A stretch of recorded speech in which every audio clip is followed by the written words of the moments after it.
Welcome back. Imaan Faith and Rahul Deejay Rajaneja are collaborators on the Hip Hop Literacy Project and Imaan Faith's debut album called Let the Truth Be Known.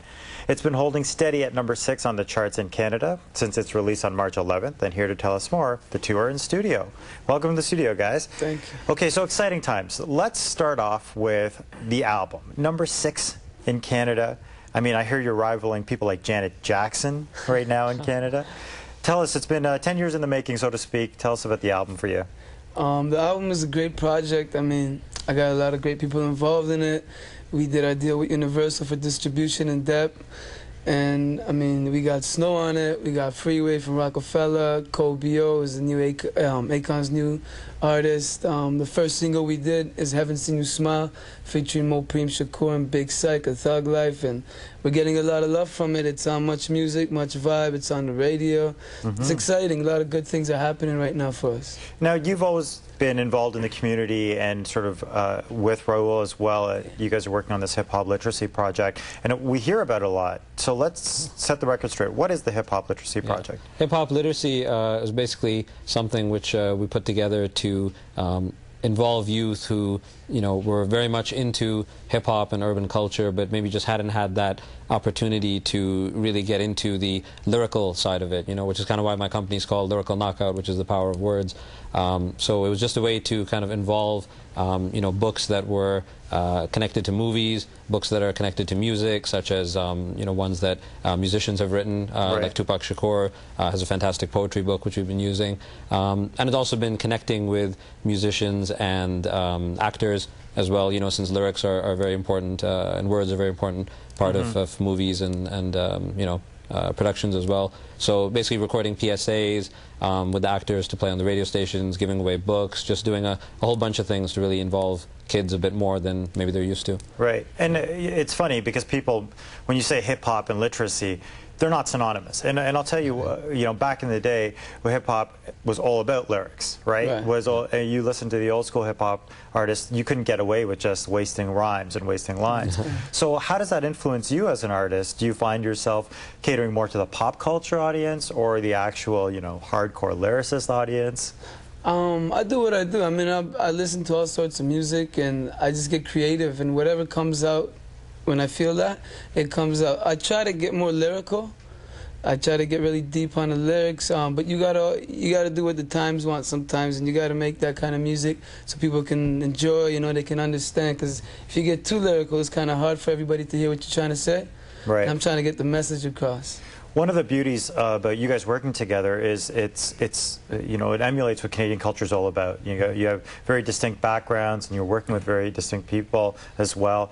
Tell us how important that is for the Canadian hip-hop scene and the Canadian mosaic. Yeah, I think it's been tremendously important because it's funny, both me and Imaan, you know, myself being of South Asian heritage, Imaan being of Middle Eastern, we both ended up growing up in New York, although we didn't know each other at the time, but and both found this connection with hip-hop music, with the lyrics of it, with the political side of it, and basically just coming to Canada, I think, was an opportunity where maybe we'd have more access to each other than you know, perhaps we noticed in New York or people might have in other parts of the world. So it was just really, and you know, both of us had experienced racism in high school as well, and kind of knew the you know, the good side of you know, working with other cultures, and then also some of the conflicts that happen, and maybe how can we work through these conflicts to get more you know, teamwork. So this has been just a really great project, and hopefully many other people will you know, will follow along. Now, I know one of the things as an artist, one of the greatest thrills must be filming a music video. And you guys got to work with a director by the name of Gobi, according to what you guys are telling me, who's worked with such greats as Snoop Dogg, Tupac, and as well as Yoko Ono recently. What was it like to shoot a music video? It was amazing. It was really good. I mean, to be in the presence of these people that worked with so many other great artists and putting their time and working with me. I mean, it came out real nice, the video. You know what I mean? I was excited about it.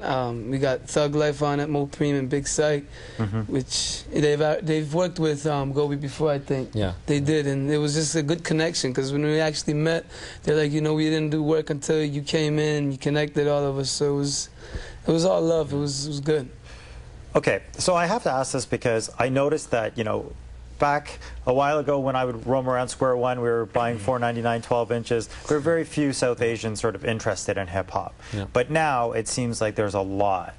Yeah. How do you think South Asians will carve out a niche for themselves in this genre of music? Yeah, I think it's definitely for South Asians and for Middle Easterns. It's a really nice time, and in fact, I was just in London for the Asian Music Awards, and it was interesting to see the scene they have there versus the scene we have here. And luckily though, of course, with things like Desi Fest, I think we're starting to see more of a rising of not only making music, but then exposing it to the mainstream, right. and basically trying to get the message across so that when other kids are in the audience of events and buying music and stuff like that, they can say, you know what, this is something we can do. This could be a career if we put the right amount of time into it, if we really... and if you know your stuff, right? You've got to get professional about it, yeah, and know where you're coming. And that's why it's been really great to work with some of these artists, even like Thug Life, who are really within that old school vibe of hip-hop. So it's like we are kind of going for that particular audience, but at the same time, the new kids also, of course, Tupac is the best-selling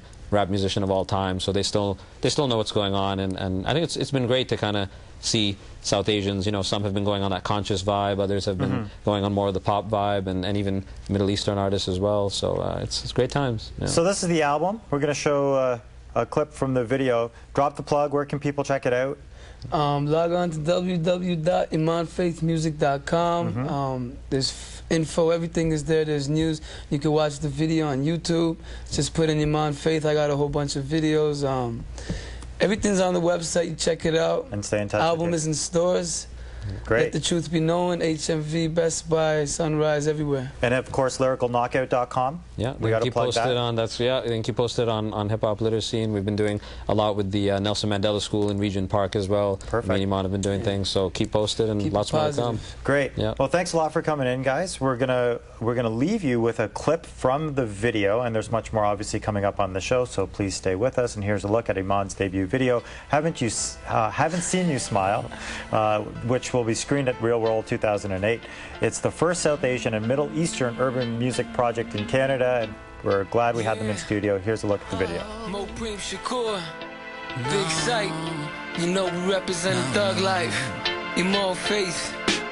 I still remember when we kicked it the first time, the way we rolled like we had the same minds. There was no telling the two of us apart. So down just straight from the start.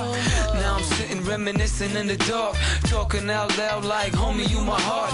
I'm shedding tears, I haven't seen you in a couple of years. Let's open up a couple of beers. I'm at the cemetery dressed in black, kissed mama goodbye, I ain't never going back.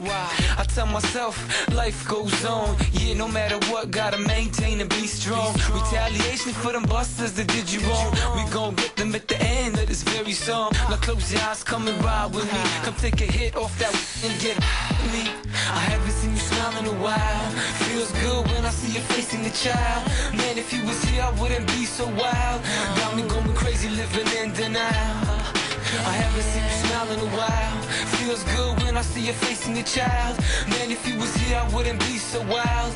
Got me going crazy, living in denial.